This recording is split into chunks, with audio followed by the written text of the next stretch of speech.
የሚሰማችሁን የወሲብ ስሜት ወደምትፈልጉት ስኬት መቀየር ትችላላችሁ። ወደምትፈልጉት ሀብት፣ ወደምትፈልጉት መንፈሳዊነት፣ ወደምትፈልጉት አይነት ኑሮ መቀየር ትችላላችሁ። ያ የሚሆነው ግን የወሲብ ኃይላችሁን መቆጣጠር ስትችሉ ብቻ ነው። ለምን ይመስላችኋል የወሲብ ቪዲዮዎች፣ የወሲብ መገልገያ ነገሮች ነፃና ርካሽ የሆኑት? ይህ ኃይል እንዲባክንና እንዳትጠቀሙበት ስለሚፈለግ ነው። በዛሬ ቪዲዮ ይህንን የወሲብ ኃይል እንዴት ወደ ስኬትና ወደምትፈልጉት ነገር መቀየር የምትችሉበትን 6 ጥበባዊ ዘዴዎችን ይዘንላችኋል። እድሜያችን ሲደርስ ሰውም ሆነ እንስሳ ወደ አንድ ነገር ይሳባል፣ ወደ ወሲብ። እንስሳው ተፈጥሮ ባስቀመጠችለት ጊዜና ሰዓት የተፈጥሮ ስርዓቱን በአግባቡና በስርዓት ተፈጥሮ ካስቀመጠችው ህግ ሳይወጣ የወሲብ ኃይሉን ለመራባት ይጠቀምበታል።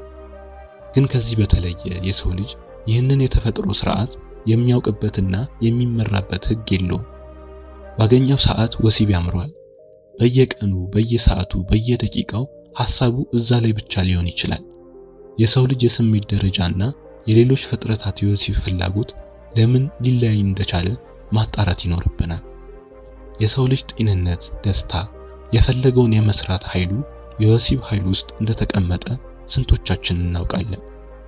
የወሲብ ኃይላችንን በትክክል ባለመጠቀማችን ብቻ ብዙዎቻችን ህመምተኞች፣ ዝንጎዎች፣ ፎከስ የሌለው ድብርታምና ጭንቀታም ሆነናል። ለህልማችን መሳካትና ለመሳካት ይህ ኃይል ተጽዕኖ እንዳለው ምን ያህሎቻችን እናውቃለን? ታዋቂ ሰዎች፣ ሳይንቲስቶች፣ ለምድራችን ትልልቅ ነገር ያበረከቱ ሰዎች ሁሉ የወሲብ ኃይልን አለማባከንን ሲናገሩትና ሲጠቀሙበት ይስተዋላል። ይህን ኃይል ብዙ ሰው ተሸክሞት ቢዞርም ኃይሉን የሚጠቀምበት ሰው ጥቂት ነው። ስለዚህ የወሲብ ኃይልን በአግባቡ መጠቀም ሲነሳ የሚናደድ ሰው ካለ ይበልጥ ለዚህ ሰው ይህን ቪዲዮ ጋብዙት። የሚናደደውና የሚበሳጨው እሱ ሳይሆን ሳያውቅ በድብቅ አይምሮ የተጫነው መጥፎ ኃይል ነው። የዓለም ስርዓትን የሚቆጣጠሩ ሰዎችም ሰው ሁሉ ትክክለኛውን የወሲብ ኃይል እንዳይጠቀም ይፈልጋሉ። በነፃም በየዌብሳይቱ የሰው ልጅ ኢነርጂውን እንዲያባክን የሚያደርጉ የወሲብ ቪዲዮዎችን ይለቁለታል። ያን ቪዲዮ የሚያሳዩም ከቁጥጥር ውጪ እንዲወጣና ላላስፈላጊ የወሲብ ሐሳቦች፣ ዝሙቶች፣ ማስተርቤሽኖች ይጋለጣል። በዛ ሰዓት ወንድም ሆነ ሴት ያን ኃይል ማንም እንዳይጠቀምበት አድርገው ያባክኑታል። ያን ጊዜ ይሄ ሰውን በቁጥጥር ስር ለማድረግ የሚፈልገው ሰይጣናዊ ሲስተምም መጠቀም ይጀምራል። ምክንያቱም አንድም ሰው የሚያስብ አይኖርም። የሚሰራው ነገር ላይ ትኩረት ማድረግ አይችልም። የሚጠይቅ የለም። የነገሩትን ብቻ እያመነ ራሱን ሳይመረምር ከእንስሳት በታች ሆኖ መኖር ይጀምራል። ምክንያቱም ወሲባዊ ኃይሉ ተወስዷል። ስለዚህ የመጠየቅ፣ የመመርመር፣ የመፍጠር ኃይሉ ጠፍቷል። ለ30 ሰከንድ ራሱ አንድ ሐሳብ ላይ ትኩረት አድርጎ ማሰብ አይችልም። ራሳችሁን ፈትናችሁ ማረጋገጥ ትችላላችሁ። ከዚህ ነገር እንዲያላቃችሁ ፈጣሪያችሁን ለመለመን ብትሄዱ ይህንን ማሳካት አይቻላችሁም። ምክንያቱም ኃይላችሁ ከመወሰዱ የተነሳ ነው። ልክ ቻርጅ እንዳለቀው ስልክ ሙሉ በሙሉ መስራት ስላልቻላችሁ ነው። የወሲባዊ ኃይላቸውን የሚጠቀሙ ሰዎች በአይምሮአቸው ያሰቡትና በልባቸው የተመኙት ጸሎታቸው ሁሉ በፍጥነት ይሆናል። ይህ የሆነው አንድ ነገር ላይ የማተኮርና የማሰብ የመፍጠር አቅማቸው ስላልተሰረቀ ነው። የወሲብ ኃይሉን በትክክል መጠቀም የቻለ ሰው ድብርት፣ ሐዘን፣ ፍርሃት ጫፉን አይነካውም። እናንተስ ድብርት፣ ፍርሃት፣ ሐዘን፣ ህመም የለባችሁም? ያሰባችሁት ነገር ይሳካላችኋል? ያሰባችሁት ነገር የሚሳካ ከሆነ እንኳን ደስ አላችሁ። ያሰባችሁት ነገር የማይሳካ ከሆነ ህይወታችሁን በድብርት በጭንቀት የተሞላ ከሆነ የወሲባዊ ኃይላችሁን ባክኗል ማለት ነው። ስለዚህ እንዴት ኃይላችሁን ከዘር ማፍሰስ እና ልጅ ከመውለድ ባለፈ ሐሳባችሁን መውለድና ማሳካት የምትችሉበትን በዛሬ ቪዲዮ ይዘንላችኋል። እስከ መጨረሻው ተከታተሉ። የቱን ቦታ በቀላሉ የማታገኙትን ህይወት ቀያሪ መረጃ ይዘን ቀርበንላችኋል። በብዙ ሃይማኖቶች ዝሙት ኃጢያት ነው። ነገር ግን በተመሳሳይ መልኩ ወሲባዊ ፍላጎት ደግሞ ተፈጥሯዊ ነው። የትኛውም ሃይማኖት ውስጥ ያለ ሰው ወሲባዊ ኃይሉን ማሸነፍ አይችልም። ምክንያቱም ተፈጥሮ ከሁሉም የበላይ ስለሆነ። ነገር ግን ይህንን የወሲብ ኃይል ኃጢያት በማለት ሰውን ከማስጨነቅ በዘለለ የሰሩት ስራና ስለ ጥቅሙ ያብራሩት ነገር እንብዛም አይታይም። ከልጅነት ጀምሮ የወሲባዊ ኃይሉን እንዲጠቀምበትና ኃይሉን እንዳያባክን ያደረገው የሰው ልጅን ቢያስተምሩት ግን ተአምራዊ ኃይሉን ቢመለከት የሰው ልጅ ራሱ ኃጢያት ከመስራት በተቆጠበ ነበር። ይህ ግን አብዛኞቹ ስለማያውቁት አያስተምሩትም። ይህን ኃይል የሚጠቀሙ ሰዎች ከተፈጥሮ ጋር የተግባቡና ተፈጥሮን ማዘዝ እስከመድረስ የሚችሉ ሰዎች እንዳሉ ታውቃላችሁ። በሐሳባቸው ብቻ ዝናብ ማዝነብ እስከመቻል፣ መብረቅ ማዘዝ እስከመቻል ድረስ ይቻላል። ይህንን ማመን አይጠበቅባችሁም፣ እንድታረጋግጡት ነው። ይህን መረጃ የምንሰጣችሁ የዓለም ሲስተምን ይህ ኃይል ከየት እንደሚነሳ ስለሚያውቅ ያን ታላቅ ኃይል እንዳትጠቀሙበት ይዋጓችኋል። የወሲብ ኃይልን መጠቀም ማለት እንዴት ነው? ብዙዎች የማይነግሯችሁ እውነት ግን ይህ ነው። ዘራችሁ ወደ ታች ከማፍሰስ ይልቅ ወደ ላይ መስቀል የሚለው እውነት ነው። እንዴት ነው ወደ ላይ የምንሰቅለው ልትሉ ትችላላችሁ። ሁላችሁም ዘራችሁን በወሲብና በማስተርቤሽን ወደ ታች ከማፍሰስና ከማስወጣት ውጪ ወደ ላይ መስቀል ሲባል ሰምታችሁ ላታውቁ ትችላላችሁ። ደስታ የሚገኘው እስከ መጨረሻው ዘርን ወደ ታች ማፍሰስ በሚለው ብዙ ሰው ያምናል። ዘርን መስቀል ግን ይበልጥ ደስታ እንደሚገኝ ስላልነገሩን በማንንም አንፈርድም።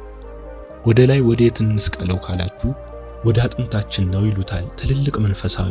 ወደ ህብለ ሰረሰራችን እንዲወጣ ማድረግ አለብን። ይህንን ካደረግን የተናገርነው እስከመሆን ያሰብነው እስከመሳካት ወዲያው ማየት እንጀምራለን። ይህንን መንገድ ዘርን ወደ ላይ መስቀል ዘዴ የህይወት ዛፍ ይሉታል። ትልልቅ መንፈሳዊ እውነታዎችና ፈጠራዎችን ማምጣት እንችላለን። ይህ ነገር ከሃይማኖታችን አይጋጭንም ወይ የምትሉ ካላችሁ እኛ መንፈሳዊና ሳይንስን እንናገራለን እንጂ ተግባሩን እናንተ ወደሚመቻችሁ የሃይማኖት ተቋማችሁ ጋር መተግበር ትችላላችሁ። ብዙ በወሲብ ኃይልና ዝሙት የምትሰቃዩ እንኳን ደስ አላችሁ። ከሁሉም ሰው የበለጠ የማያቋርጥ የወሲብ ኃይል የሚሰቃይ ሰው እንደ ኒውክሌር ያለ ኃይል በውስጡ ይዟል ማለት ነው። ከሱ የሚጠበቀው እነዚህን 6 ነገሮች ማድረግ ብቻ ነው። አንደኛው በወሲብ ኃይል ላይ ትኩረት ማድረግ ጀምር፣ አትሽሸው። መዝገብ ባለበት ልብህ በዚያ ስለሚኖር ስለ ወሲባዊ ኃይል ልዩ ልዩ መረጃን ሰብስብ። ከውጪ ሴት ስላየ፣ ወንድ ስላየሽ ወይም የማይሆን ቪዲዮ ስላየ የወሲብ ኃይልህ የሚነሳ ሳይሆን ውስጣችን ተጀምሮ ውስጣችን የሚያልቅ ነገር መሆኑን በትክክል መረዳት አለበት። ይህ እንዲመስለን ተደርጎ የተጫነብን ፕሮግራም ስለሆነ የወሲብ ኃይል ከውጪ ይመስለናል እንጂ ከራሳችን እንደሚመነጭ ለአይምሮአችን ማሳየት የመጀመሪያውና ዋናው ነገር ነው። ይህን ነገር ከወሲብ ኃይላችን ለይቶ ለመረዳት ይጠቅመናል። ሁለተኛ ኃይልን ድጋሚ ማሰባሰብ። በየቀኑ የሚያሰቃያችሁ የወሲብ ኃይልን ድጋሚ ለራሳችን ቀን ወስነን ለወርና ለ15 ቀን ከእንደዚህ አይነት ኃይልን ከሚያባክኑብን ቪዲዮና ሰዎች ራሳችንን ማራቅ። ይህን የሚባክንን ኢነርጂ ለመጀመሪያ ጊዜ ወደምንፈልገው ነገር ለመለወጥ መሰብሰብን ያስችለናል።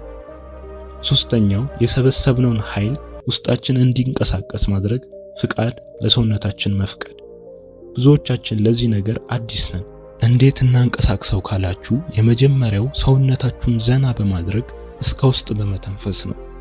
ብዙዎቻችን የምንተነፍሰው ከደረታችን በላይ ነው። ሆድ ውስጥ መግባት የሚችል ትንፋሽ ረስተናል። ህፃናትን ተመልከቱ፣ እስከ ውስጥ ሆዳቸው ድረስ ይተነፍሳሉ። እናንተም ትንፋሻችሁ ውስጥ ድረስ ገብቶ እግራችሁን የነካ እስኪመስላችሁ ድረስ ሰውነታችሁን አዝናንታችሁ ብትተነፍሱና ረጋ ብላችሁ ትንፋሻችሁን ብታስወጡ ራሱ የረሳነው ቦታ መነቃቃት ይጀምራል። ዘራችንን በትንፋሹ ግፊት ወደ ጀርባችን መሰቀልን ይጀምራል። በየሃይማኖታችን ስግደታችንን ስናደርግ ስናጎነብስ ወደ ታች አይምራችን በጊዜ ሂደት መምጣት ይጀምራል። ከዛም ወደ አራተኛው ነገር እናልፋለን። አራተኛ በፊት የወሲብ ኃይልን ለመሸሽና ለመዋጋት የምትጠቀሙበትን ሐሳብ ወደምትፈልጉት ሐሳብ አዙሩት። ይህን የወሲብ ፍላጎት ለዚህ ጥቅም አውለዋለሁ ወደሚለው ሐሳብ ቀይሩት። የምትዋጉት ከሌለ የሚዋጋችሁ የለም። ስለዚህ ወደ ትልቅ ኃይልና ፍላጎት ሲቀየር አትገረሙ። በፍጥነት ሲሆን ማየት ትጀምራላችሁ። አምስተኛው የምትወዱትን ነገር መስራት ጀምሩ። ያን ሰዓት ያ ኃይል በስራችሁ ላይ ፈጠራ ሆኖ መገለጥ ይጀምራል። ያን ማድረግ በጣም ወሳኝ ነው። ስድስተኛው ይህ ነገር መንፈሳዊ እንደሆነና ኃይሉ ከመንፈሳዊ ዓለም ጋር ግንኙነት እንዳለው ከላይ ባሉት በአምስቱ በተግባር ስለምታረጋግጡ ይህ ድጋሚ ቢበላሽባችሁ እንኳን ባህሪያችሁ እስኪሆን ድረስ ድጋሚ ተስፋ ሳትቆርጡ መሞከር ነው። ጤንነት፣ ኃይል፣ መንፈሳዊነት ከናንተ ጋር ይሆናሉ። የቻናላችን ተከታታዮች እነዚህን 6 ነገሮችን ብቻ በመተግበር ህይወታችሁ ላይ ለውጥ ማምጣት ትችላላችሁ። ቪዲዮን ከወደዳችሁት ላይክ እና ሰብስክራይብ በማድረግ አብሮነታችሁን አሳዩ። መልካም ጊዜ፣ ጥሩ ህይወት ለፍጥረታት ሁሉ እንዲሆን እንመኛለን። ከኤሊሁስ